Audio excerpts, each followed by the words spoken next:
Where do you see that leaders fail today to drive people towards a common success? My impression sometimes is that leaders, they worry more about their career, about that leading the people and making sure that the people that they are surrounded to the leaders, they are the right support to take the right decisions. And they are more worried about the decisions that they're going to take, what are going to be the consequences, and more worried about the political stuff, about how or to whom they should get closer to and see what is the next promotion they're going to have, instead of worrying about the people. I think that's maybe the main failure that I see in the leaderships nowadays. Do you think there's a lot of internal confliction regarding, I want people to like me, I want people to see me as a visionary or as a leader, towards don't worry so much about that, just really focus on doing it well, solving a problem, and kind of everything goes? Yeah, and this is part of the reflection of the society nowadays, is that everybody's too much worried about what people are going to say about them, if what they think, what are they going to say about them, if what they are doing is well considered by the people around in the company. And I agree with you that this is a big also, I don't know if it's incorrect of doing things, but if people are too worried about what they think about themselves, what is the next step, because if they see me that way, I'm going to have more possibilities, or I'm going to be well valued in the company, depending on what they think about me, and there is too much worry about that. It's like, in Instagram or Facebook and all these type of things, that people are very worried about what people think about what they are doing. And with the new generations coming up, where it seems like everything's happening so fast, right? Like AI, it is evolving so fast. Every day there's a new product, there's a new tool, but also there seems to be this feeling like I can make money very quickly. I can create something with AI, sell it, and then I'm out with millions. Is that the right approach, or would you be suggesting to them, relax, takes time? I mean, how do the new leaders coming up have to balance the speed of how technology is moving against actually doing something that makes sense? It's true. It's true that with the new technology coming in, people get confused about what you are saying. That people think everything is very easy, and that they can make money very quickly in that sense. My advice to these people is, in that case, is that experience, even though the technology is there and is changing completely, is very important. I mean, the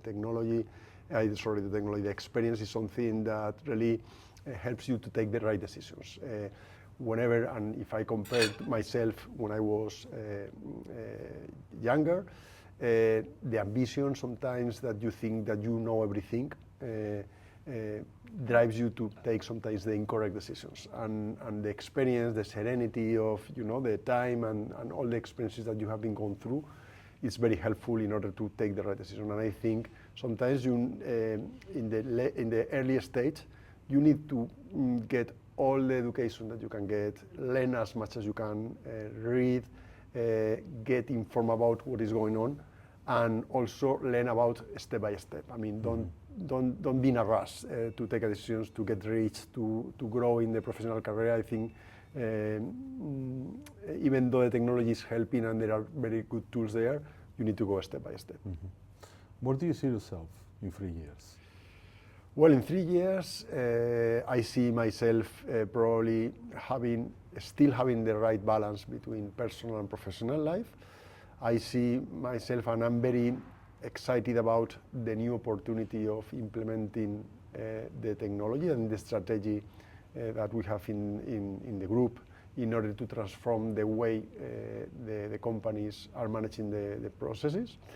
And I see myself at this moment, or my vision at this moment, is that we are going to be able to change the way things are being done in the industry with the new technology. And I think myself driving or leading a company that is going to grow very fast because of the technology and the possibilities.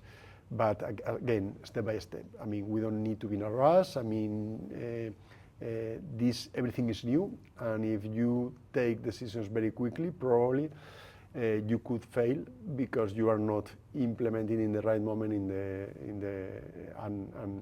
at the right time. So I think that's very important. And privately, how do you balance work and life?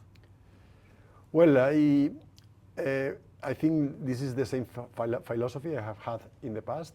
My idea is to take, you have certain amount of hours that you can work and that you can perform during the day. I mean, you cannot work more than 10 hours in a, let's say, full activity. So in those hours, you need to make what you are capable of doing. I mean, there are things and you need to prioritize. I think it's important to make that work and personal balance, to make sure that you cannot reach to everything and you cannot do everything, but you can prioritize and make sure that you do what is more important at that moment and prioritize and not try to do everything by yourself. You need to delegate, and that's the only way that you can balance work and personal.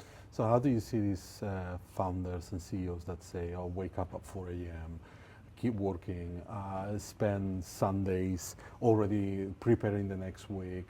It seems like it's kind of falsely placing into people that you need to work like if everybody owns the company. But you know, it's not really respecting a balanced work life. Do you think that can be something that we need CEOs and managing directors to kind of step back, decrease that pressure and that probable vision of you need to work non-stop in order to not impact so much the mental health that we're seeing today, especially new generation coming into work and saying, oh, I'm working 10 hours a day non-stop and this is too much for me? I think I agree. I mean, it will help a lot, and I think another way of the leadership is leading by example. I mean, if you want to have a work balance between personal and professional aspect, you need also to make sure that the rest of the team does the same as you do, and you need to lead by example. And another thing that we were talking before is the exposure. No, it's what everybody's going to think about you. I mean, if you don't work 16 hours per day or 20 hours per day and work at 4 in the morning, what are the people going to think? Is people are going to think that you are not a hard worker or you are not a good professional because you are not fully committed to your professional life, and I think that's not correct. I mean, and that's why, and it's a key aspect I was saying before, is the delegation. I mean, you need to make sure that you have the right team around you, that everybody working the right hours should be more than sufficient to make sure to be successful in the professional career. What are you trying to avoid from the past that you've seen in the big corporations when you're speaking to people and you're leading people directly? So first of all, avoid meetings longer than 1 hour, and also reduce the meetings to the number of people. And those meetings, they need to have actions after those meetings. I mean, for me, coming from a corporation, I mean, the quantity of meetings that they were not useful, there were a lot of them. That's one thing. Then the amount of bureaucracy in those companies. I mean, it's true that in order to be able to manage these big corporations, you need to have certain bureaucracy, but you need to reduce to the minimum and not to make it like this is the part of the day-to-day activity, that everything is full of bureaucracy. I mean, that's another part that I would avoid. And another part is the hierarchy in these organizations. You know, the quantity of reporting, the quantity of explanations that you need to give that are not contributing, not bringing any value added to the company. So how do you avoid that bureaucracy that sometimes it's invisible, you don't realize because you're delegating, and most of the time CEOs find out later that certain ways of working is happening. So how do you control that? How do you stop it? I don't have the clue really. I mean, for me, one important thing, what I was saying, is leading by example. And if you want to avoid that bureaucracy, what you need to make sure that you delegate and that you are not part of every decision that is being taken. And this is, for me, another mistake that has happened in the past in the big corporations, is that the managers wants to be in every place. They want to control everything. They are not, or they don't feel comfortable in delegating. And for me, this is a very important aspect on how to make sure that there is not bureaucracy, everything, that every decision needs to go through the same streamline. Is that, decisions are being taken depending on which decision can be taken in certain levels of the organization, and not every decision in a big corporation is being taken at the top. That this is usually what happens, and this creates a lot of bureaucracy because you need full approvals from all the organization and this type of thing. So I think delegation is one way of avoiding that, and taking the decision at the right level of the organization, not always at the top. Talking about success, at what moment will you feel like you've reached success personally and professionally?